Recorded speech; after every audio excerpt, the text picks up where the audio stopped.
Salut à tous, j'espère que vous allez bien, j'espère que vous portez bien et bienvenue dans ce nouvel épisode de podcast. Alors c'est un podcast où on va parler de la Bible.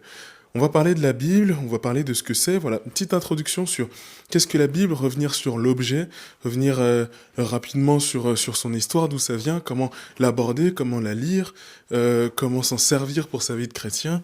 Ouais, comment aborder la Bible? Comment aborder la Bible? C'est un petit podcast d'intro, mais aussi de comment la lire et les petites subtilités à avoir.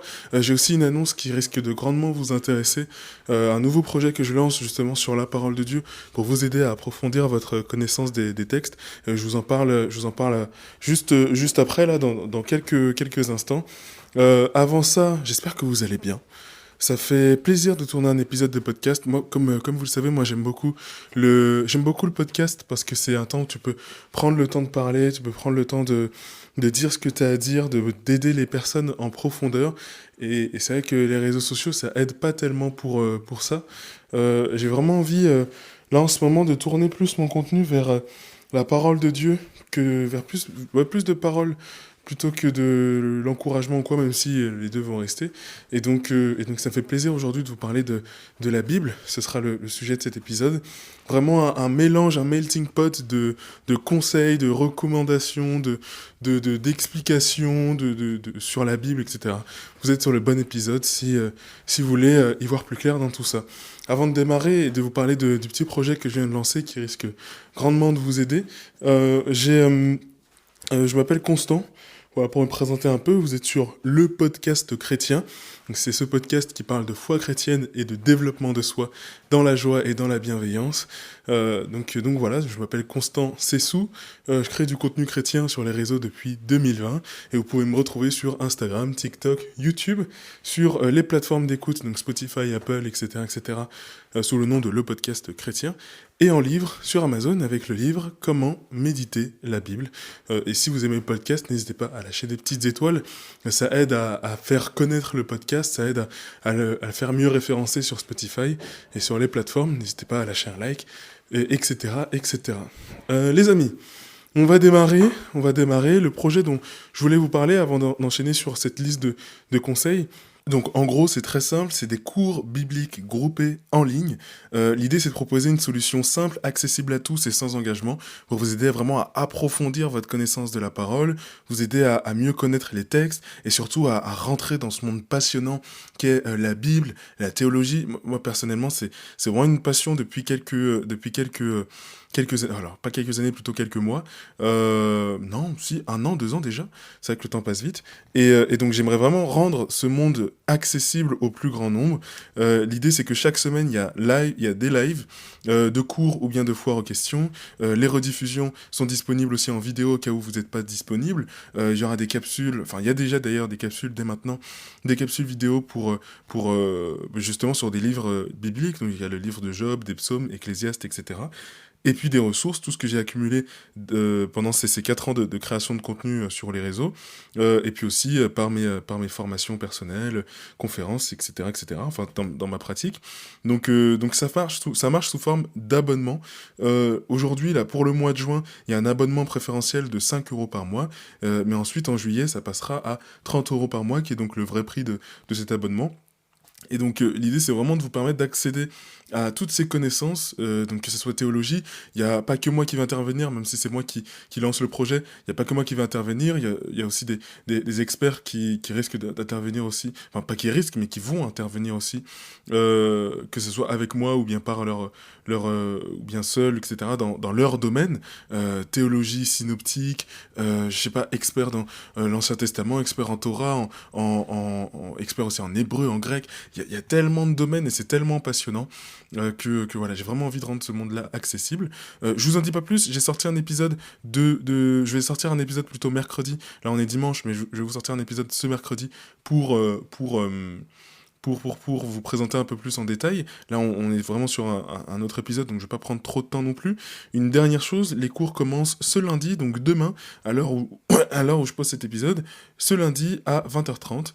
Donc si vous voulez voulez prendre l'abonnement, c'est maintenant.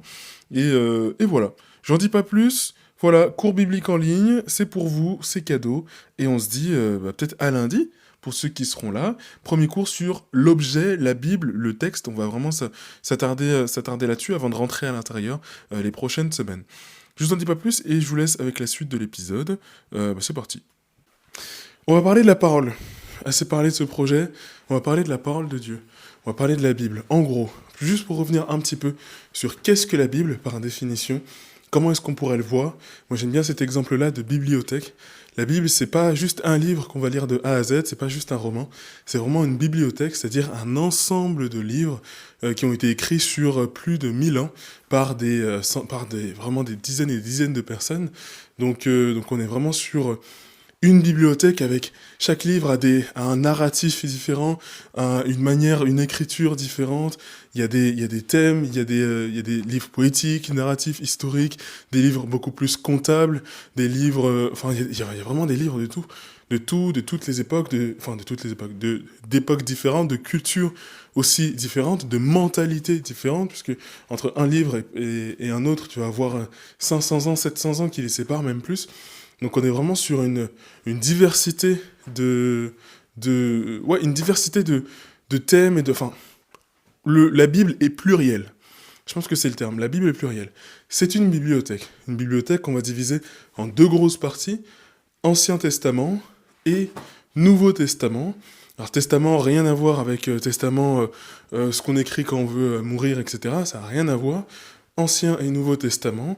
L'Ancien Testament, c'est depuis la création du monde jusqu'à Jésus, et puis le Nouveau Testament, c'est de Jésus, la vie de Jésus, et puis après Jésus. Donc voilà.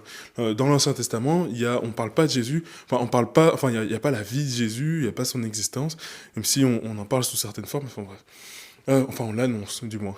Donc voilà, ça se divise en deux parties, et il faut savoir, peut-être une dernière chose, c'est que l'Ancien Testament a plutôt été écrit en hébreu, et s'adressait globalement au peuple juif, au peuple d'Israël, à l'Israël antique, et le Nouveau Testament a été écrit plutôt en grec, donc voilà. C'est intéressant à savoir parce que c'est ce qui peut rendre la compréhension du Nouveau Testament plus simple par rapport à l'Ancien Testament, puisque l'Ancien Testament, c'est écrit avec une mentalité juive, mais vraiment antique, même si le Nouveau aussi a cette mentalité juive, mais beaucoup plus imprégnée d'une culture, je dirais, occidentale qui nous ressemble aujourd'hui. Le grec aussi qui ressemble beaucoup plus au français et qui est d'origine latine, comme toutes les langues qu'on parle en Europe, etc. Enfin, plusieurs langues qu'on parle en Europe. Et comparé à l'hébreu, qui tout de suite, ou si tu veux traduire de l'hébreu, la phrase en français va avoir moins de sens, et donc ça va être plus compliqué à comprendre, comparé au grec, etc. C'est une subtilité à avoir, et c'est ce qui peut expliquer que c'est plus difficile de comprendre Genèse, de comprendre Exode, de comprendre ces textes-là, des phrases un peu farfelues qu'on a du mal à saisir, dont on a du mal à saisir le sens, on se dit mais comment c'est possible, alors qu'il faut avoir le contexte, la culture, l'explication, le terme hébreu pour bien comprendre cette chose, comparé au Nouveau Testament. Et j'enchaîne sur le prochain point qui est du coup par où commencer dans la Bible. Une fois qu'on sait ce que c'est, une fois qu'on sait quelles sont les différentes parties, par où commencer.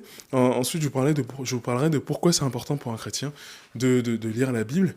Par où commencer, justement, j'enchaîne sur ce point, c'est vraiment beaucoup mieux de commencer par le Nouveau Testament. Si vous démarrez dans la foi chrétienne, que vous n'avez jamais ouvert votre Bible de toute votre vie, vous commencez par le Nouveau Testament, et vous commencez plus précisément par les évangiles, et encore plus précisément par l'évangile de Marc. Parce que oui, si vous ouvrez votre Bible, vous allez voir qu'il y a 4 évangiles.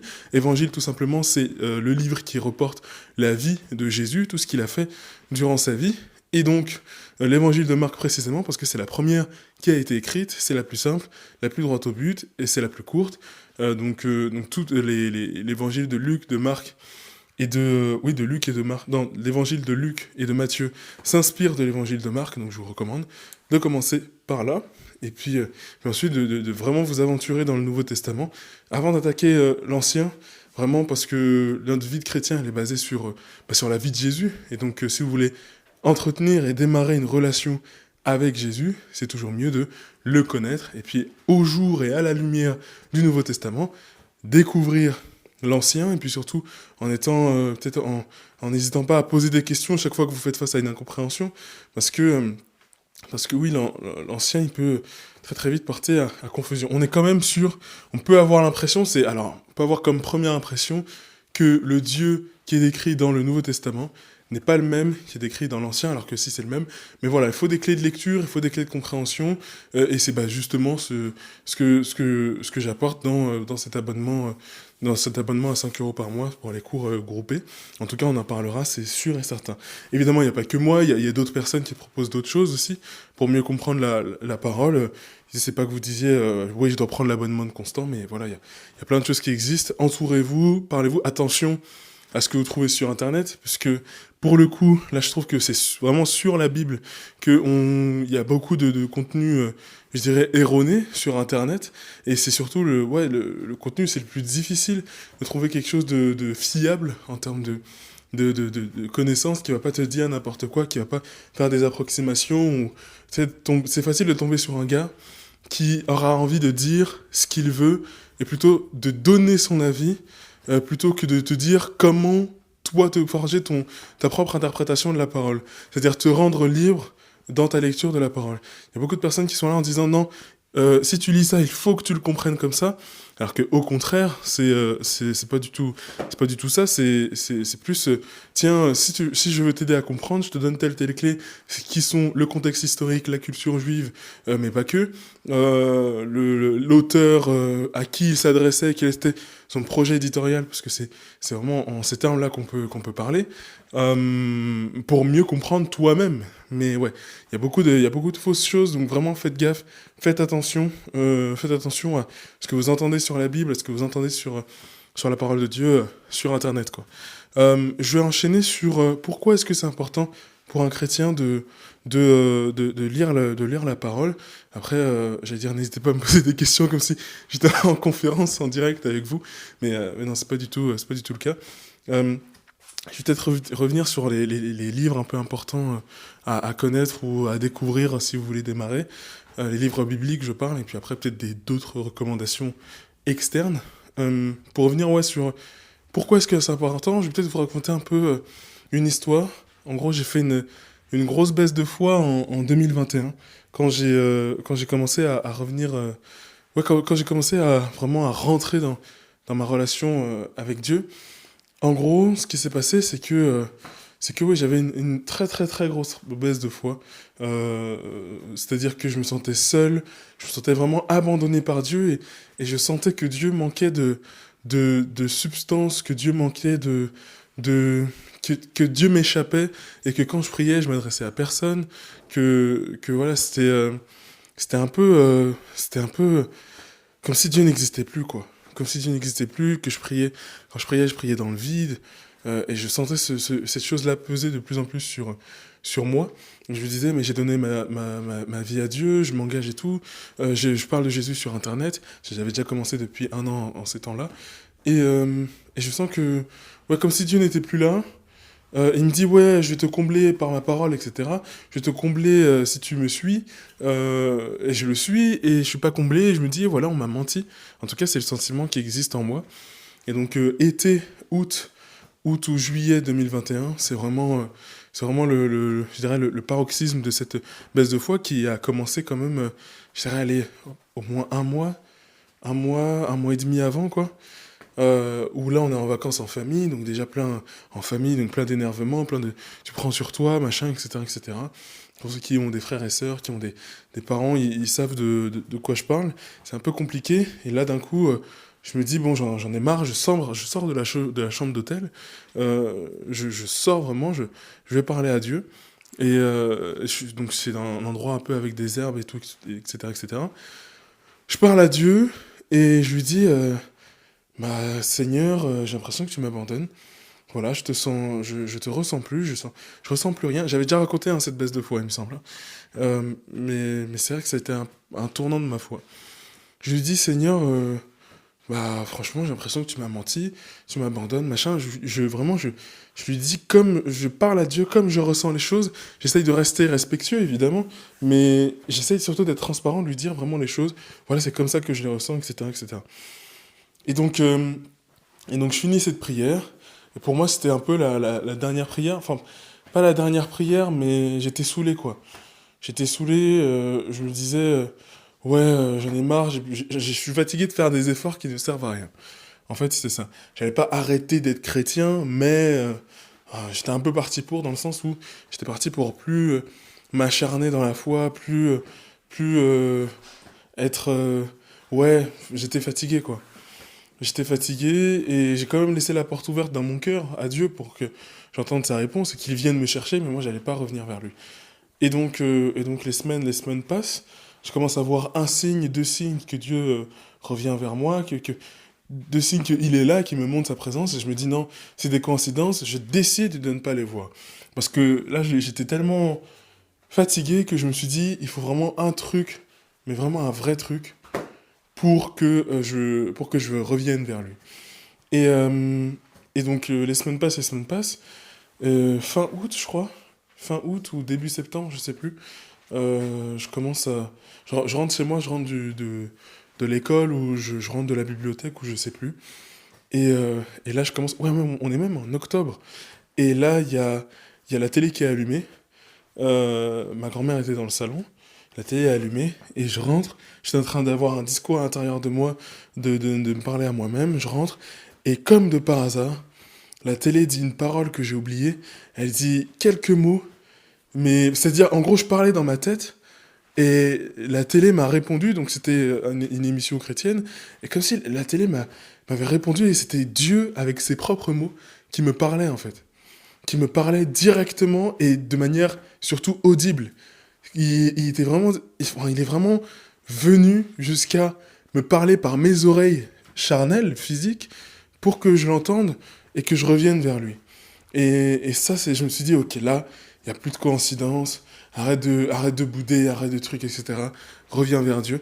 Et donc là, vraiment, j'étais sur le palier de ma porte, hein, le palier de ma porte, et donc je me mets à genoux, enfin, je rentre, j'entends ces paroles, palier de ma porte, j'essuie mes chaussures, etc., etc. J'entends ça, tac, et là, je tombe à genoux, et je commence à parler à Dieu, je pleure pas, mais je suis très reconnaissant. Je tombe de reconnaissance, en fait. Ah Seigneur, t'es venu jusque là. Je commence à prier quelques minutes. Et puis ensuite, il me semble que je vais dans ma chambre, que je parle encore à Dieu. Etc., etc. Et donc, cette baisse de foi, qui a duré plusieurs mois, je dirais, elle vient vraiment... elle a fait passer ma relation avec Dieu à un stade différent. Et je vous parlais de consubstantialité, tout ça. C'est vraiment ce que la parole m'a apporté par la suite. Parce qu'en fait, en faisant cette introspection avec moi-même et avec Dieu, ce qui clochait dans ma baisse de foi, ce qui avait causé cette baisse de foi, c'est que en réalité, je lisais plus la parole. Je lisais plus la parole, je lisais plus trop la Bible, je lisais un verset de temps en temps, etc., etc. Et cetera. Et donc forcément, Dieu avait vraiment perdu en substance, quoi. Ma relation est vraiment passée de Dieu créateur à Dieu le Père pour moi. Il y a eu un bond de proximité avec Dieu après cette baisse de foi, comme quoi les baisses de foi, c'est pas forcément négatif. Et donc oui, le problème qui a surgi, c'est ce problème lié à la parole de Dieu. Je ne lisais plus la Bible, je ne cherchais plus, j'avais plus soif de connaître Dieu, de le rencontrer dans ses textes, etc. Et donc c'est là tout ça pour vous dire que l'importance de la parole de Dieu, elle est vraiment là.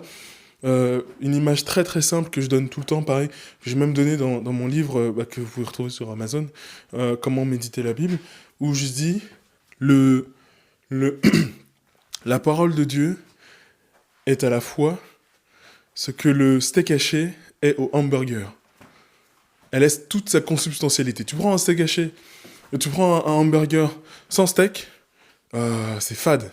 C'est genre un sandwich crudité, avec trois tomates qui se battent en duel, et une pauvre sauce mayonnaise qui pique parce que c'est déjà périmé. Tu vois, tu vois, on n'est plus du tout sur le même projet. Alors que tu rajoutes un steak à l'intérieur, ok, t'as l'impression de manger quelque chose. Là, tu parles, là, il y a quelque chose d'intéressant.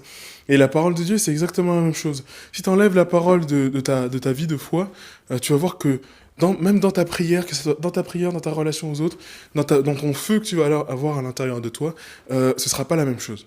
ce sera pas la même chose. Et donc oui, Dieu prend vraiment... Si tu veux, la prière, c'est la forme, c'est le format qui te permet de t'adresser à Dieu, mais ce qui vient remplir cette forme, c'est sa parole, c'est la parole, qui vient le rendre consubstantiel, qui vient le rendre tangible, qui vient le rendre vraiment... ouais, consubstantiel, tangible, qui vient rendre Dieu saisissable, visible à l'œil du cœur. C'est vraiment ce que je ressens quand je vous parle et je sens, ouais, quand je parle de la parole de Dieu, c'est vraiment ça vient, ouais, ça vient vraiment vous rendre Dieu palpable, quoi. Palpable. Parce que pourquoi, dans la parole de Dieu, on apprend à rencontrer qui est Dieu, quel est son projet pour l'humanité, quel est son caractère. Quel est le caractère de Dieu? Tu vois dans Exode où tu rencontres vraiment la personne de Dieu. Mais même avant ça, dans Genèse avec Abraham, tu vois le caractère de Dieu. Tu vois aussi ses sentiments. Exode chapitre, à partir du chapitre 15, quand Dieu se met en colère contre Moïse, parce que le peuple trahit ses commandements, c'est même après le chapitre 15, je me trompe. Ça doit être le chapitre 18, je sais plus. Entre 15 et 20. Mais oui, qui montre aussi ses sentiments, à quel point il est trahi, nation infidèle, machin. Tu rencontres Dieu. Tu rencontres Dieu. Et c'est ça qui m'a manqué pendant ma baisse de foi de 2021. C'est vraiment ça qui m'a manqué pendant cette baisse de foi. Et donc oui, je vous encourage vraiment à mettre la parole, à prendre aussi la parole en compte. Une vie de prière, c'est essentiel. La parole de Dieu aussi est essentielle. C'est deux pieds sur lesquels tu dois te reposer au quotidien. D'un côté, un pied la prière, le deuxième pied la parole. Et puis, au-delà des pieds, bah, le cœur, la foi qui vient guider tout ça. Euh, donc voilà pour l'importance de lire les textes bibliques, rencontrer le caractère de Dieu, aussi se rencontrer soi-même. Qui est-ce que Dieu m'appelle à être moi personnellement? Quelle identité est-ce que j'ai déjà en tant que chrétien, en tant qu'enfant de Dieu? Qui sont mes ancêtres, le peuple juif? À quelle famille est-ce que j'appartiens? Oui, qui est l'humanité que Dieu a voulu? Qu'est-ce que l'humanité que Dieu a voulu? Et aussi, quel projet est-ce que Dieu a personnellement pour moi? Qu'est-ce qu'il m'invite à faire ou à poser comme action aujourd'hui? En faire une nourriture pour le quotidien, en faire une nourriture pour la motivation, pour les projets de vie, une nourriture pour avancer au jour le jour. C'est tellement important, ça apporte tellement de réponses. La parole de Dieu, il y a des fois, on prie, et on se dit, mais Dieu me répond pas. Dieu me répond pas, Dieu me répond pas. Mais Dieu te répond pas parce que la réponse est déjà écrite quelque part. La réponse est déjà écrite dans sa parole.